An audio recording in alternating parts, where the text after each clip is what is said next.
नमस्कार. एक प्रसंग अनेक दृष्टिकोन ह्याच्यामध्ये मी विद्यार्थ्यांच्या वेगवेगळ्या विद्यार्थ्यांचे दृष्टिकोन सांगितला. जे नैराश्याने अ, ज्यांनी आत्महत्या केली, ज्यांनी नीट क्रॅक केला, जे बसू नाही शकले, जे नापास झाले आणि ज्यांचा शिक्षणाशी काहीही एक संबंध नाही, अशा लोकांचा. आणि त्याचप्रमाणे मी पालकांच्या बाजूने पण बोलले, की जे पालक आपल्या मुलाची कुवत नसताना बौद्धिक आणि मानसिक जबरदस्तीने अशा परिस्थितीनं स्पर्धा परीक्षांना बसवतात, किंवा ज्यांच्याकडे आर्थिक परिस्थिती आहे ती पेपर विकत घेण्यासाठी तयार असतात. आणि पेपर विकत घेणार ते पालकच त्याला हे असतं. म्हणजे मुलांना अशा पद्धतीने विकत घेता येतं हे लहानपणापासून दाखवणारे पालक, हा दृष्टिकोनही मी सांगितला. तर आता आपण जाऊया आंदोलनाकडे. चुकीच्या गोष्टीला विरोध करणं हे म्हणजे आंदोलन असं मला वाटतं. जी गोष्ट पेपर फुटी झाली ही चुकीचीच गोष्ट आहे. पण तुम्हाला माहिती आहे का, पूर्वी ऐकून असाल तुम्ही, खूप पूर्वी एवढी वैद्यकीय तपासण्या वगैरे एवढ्या नव्हत्या. त्याला एखाद्या बाईला जर मूल नसेल होत तर पूर्णपणे 100% त्या बाईला दोष दिला जायचा की ती वांझ आहे. कारण तोपर्यंत पुरुषांमध्ये पण दोष असू शकतो हे वैद्यकीयदृष्ट्या पडताळता येत नव्हतं, किंवा पडताळता येतं हे माहीत नव्हतं. जसं हे कळायला लागलं आणि नंतर पुन्हा संविधान लागलं. संविधानामध्ये एकच बायको करायचं जेव्हा सनातनी पुरुषांना तो नियम आला, त्याच्यानंतर कळायला लागलं की फक्त बायकांमध्ये नाही, पुरुषामध्ये पण दोष असू शकतो. आणि त्यामुळे बाईला मूल होत नाही म्हणून लगेच दुसरं लग्न करणं हे बंद झालं. आणि त्याच्यानंतर जर बाईचे वारंवार गर्भपात व्हायला लागला, त्याच्यामागेही तिची शारीरिक कुवत कमी असेल, तिला व्यवस्थित आराम मिळत नसेल, हे न बघता हिला गर्भधारणाच होत नाही, ही मूल द्यायच्या ह्याच्यातली नाही म्हणून नवरा काय बायकोला सोडू शकतो का? नाही ना. तसंच पूर्णपणे पेपर फुटीचा 100% दोष हा ह्यांना लावणं, शिक्षण मंत्र्यांना लावणं किती योग्य आहे मला सांगा. आताच्या काळामध्ये तंत्रज्ञानामुळे सगळं कळतं आहे की काय काय होतं आहे. एक पेपर फुटीमध्ये फक्त शिक्षण मंत्रीच जबाबदार, किंवा त्या खात्यातील शासकीय अधिकारी वगैरे जबाबदार असं म्हणता येईल का हो?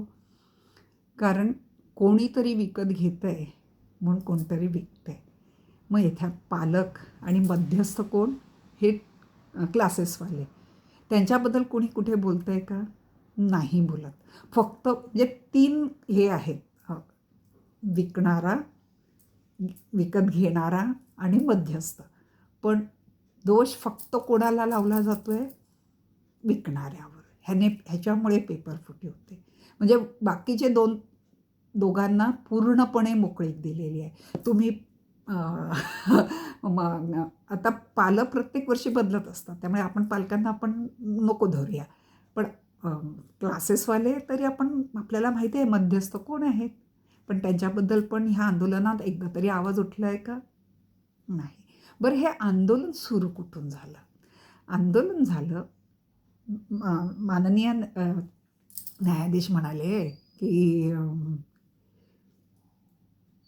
न्यायदानाच्या कार्यामध्ये हे जे आपण बांडगुळ म्हणतो ना तशा पद्धतीचे हे जे कॉक्रोच वृत्तीची माणसं आहेत, उगाचच RTI वगैरे त्यांना दिलेल्या हक्कांचा नीट वापर करत नाहीत, त्यामुळे केसेस वाढत जातात आणि त्यामुळे न्यायदानामधल्या कामामध्ये आम्हाला अडथळा येतो. असं एका केसमध्ये ते बोलताना त्यांनी कॉक्रोच हा शब्द वापरलेला आहे, त्यांनी तरुणाईला वापरलेला नाही.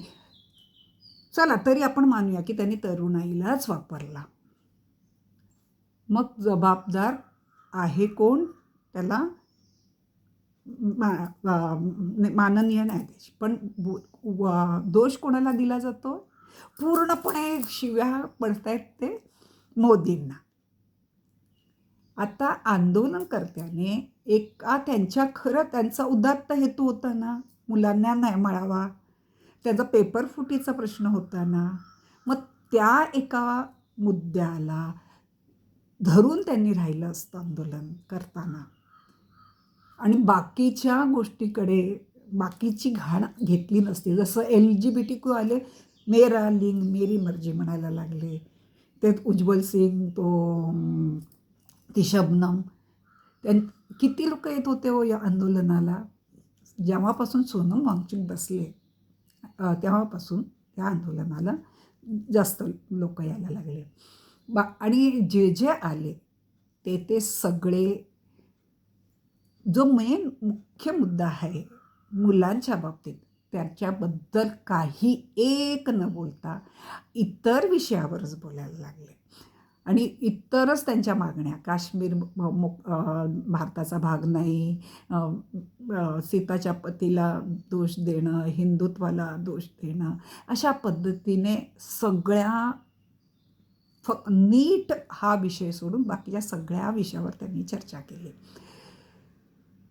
कुठे तरी सुधारणा सांगितल्या का? नीट पेपर फुटू नयेत म्हणून काय काय सुधारणा हव्यात, मुलांना नैराश्य येऊ नये म्हणून काय काय मानसोपचार वगैरे काय काय असावं, पालकांनी मुलांना जबरदस्ती करू नये म्हणून पालकांचं पण काउन्सिलिंग करावं की नाही, ह्या कुठल्याही गोष्टी होत्या का? कुठलंही व्यासपीठ मुलांसाठी किंवा पालकांसाठी दिलं होतं का? नाही दिलं. बरं, आपण त्याच्याही पलीकडे जाऊया. आता जेव्हा एखाद्या बाईचा गरोदरपणा प्रत्येक वेळेला गर्भपात होऊन जातो, त्याला त्या बाईला पूर्ण आराम दिला, औषधोपचार दिले, तिचं सगळं केल्यावर ती व्यवस्थित बाळंतपण करू शकते. हे व्यवस्थित ती त्याच्यातून एका बाळाला जन्म देऊ शकते. त्याचप्रमाणे धर्मेंद्र प्रधान यांनी जर पेपर फुटी झाल्यावर स्वतः नैतिक जबाबदारी घेत राजीनामा दिला असता, ठीक आहे, नाही दिला त्यांनी. पण मला तरी वाटतं की त्यांनी स्वतःची नैतिक जबाबदारी स्वीकारून चूक न करता लगेचच्या लगेच, मुलांचं वर्ष वाया न घालवता लगेचच्या लगेच त्यांनी सैन्याची विमानं वापरून अनेक प्रकारचं स्ट्रिक्टनेस वापरून त्यांनी परीक्षा केली आणि परीक्षेचे निकालही लागले. बरोबर आहे ना? मग त्याच्यानंतर सुद्धा पुन्हा म्हणजे जे म्हणतो ना गँग्रीन झालेलं आहे, आता समजा एखाद्या माणसाला गँग्रीन झालेलं आहे तर त्याचा तो भाग डॉक्टर कापून टाकतो. त्याच्यासाठी कोणाकडे जातात? आपण डॉक्टरकडेच. बरोबर ते माहीत असलेल्या डॉक्टरकडे तो अजून पसरू नये म्हणून जातो, उपचार म्हणून जातो. आपण कुठल्या गुंडाकडे जाऊन तो आला आणि पाय कापायला आला, चल त्या डॉक्टरकडे जाण्यापेक्षा वगैरे नाही ना करत. म्हणजे योग्य उपचार केला जातो. आणि इथे काय केलं जातं आहे? उपचारापेक्षा जास्त गुंडागर्दी चाललेली आहे. तो मुद्दा सोडून बाकीचे सगळे मुद्दे वापरले जातात. मला आठवत असेल 2015मध्ये अल्पेश ठाकूर, हार्दिक पटेल आणि ह्या लोकांनी काय बोंबाबोंब केली होती. OBC SC/ST ॲक्टसाठी त्यांनी खूप हे केलं होतं, असं वाटलं होतं आता. आणि त्यावेळेला नुकतेच मोदीजी 2015मध्ये पंतप्रधान झाले होते, गुजरात सोडलं होतं, जिग्नेश मेवानी वगैरे यांनी पूर्ण रान उठवलं होतं. आज त्यांचं नाव तरी आहे का? कारण त्यांनी मुद्दा भटकवत ठेवला. आणि आंदोलन करणं म्हणजे त्याच्यामध्ये सहनशक्ती पाहिजे, विध्वंसकृती असू नये.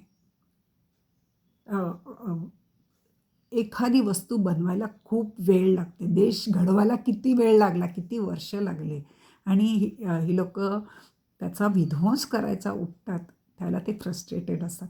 मग इथे काही लोकं म्हणतील, योगीजी उठसूट बुलडोझर वापरतात. मगाशी मी म्हणाल्याप्रमाणे डॉक्टरी उपाय जिथे गँग्रीन आहे, तिथे डॉक्टरी उपायच लागणार. तुम्ही सरकारी जागेवर नियमाची पायमल्ली करत जर काही बांधकाम केलं तर त्याला बुलडोझरच वापरलं जाणार. पण तुम्ही योग्यपणे सरकारी संसदीय प्रणालीप्रमाणे चालणाऱ्या संसदेला न मानता आम्ही रस्त्यावरून सगळं चालवणार म्हटलं, म्हणजे हे योगेंद्र यादव म्हणतात, सगळे संविधान हातात धरून असं म्हणतायत की आम्ही संसदीय प्रणाली मानणार नाही, आम्हाला आता ह्याच्यापुढे संसदेतून येणार नाही, सगळं सडकवरून आम्ही युद्ध करू. हे किती योग्य आहे?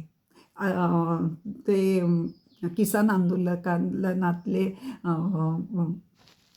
राकेश टिकेत म्हणतात की हे सरकार एकदम बिलकुल ऐकणारं नाही, तर इथे खाऊन पिऊनच आपल्याला आंदोलन केलं पाहिजे.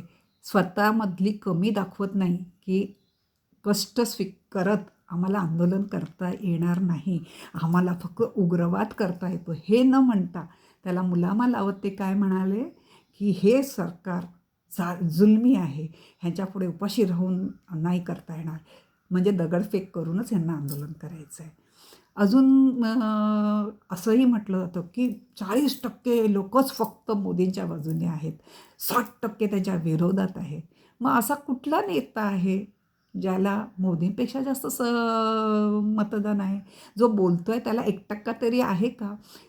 ती जागा फक्त 2 ते अगदी झुरळांसारखं आपण रेटून खेटून म्हणूया 5,000 लोकांना तिथे राहता येते.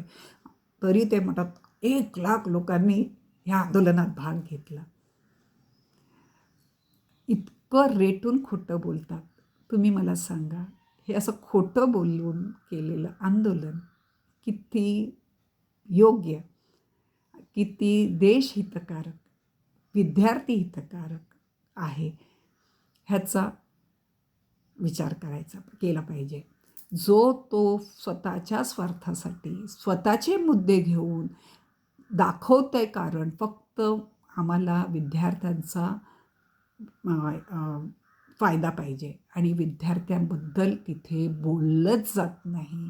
विद्यार्थ्याबद्दल त्याच्या चांगल्या सुधारणासाठी कुठल्याही प्रकारचा प्रयत्न केला जात नाही आणि तिथे बाकीचेच विषय आणि जास्तीत जास्त हिंदू विरोध, देशविरोध असलेलेच गोष्टी तिथे चालतात.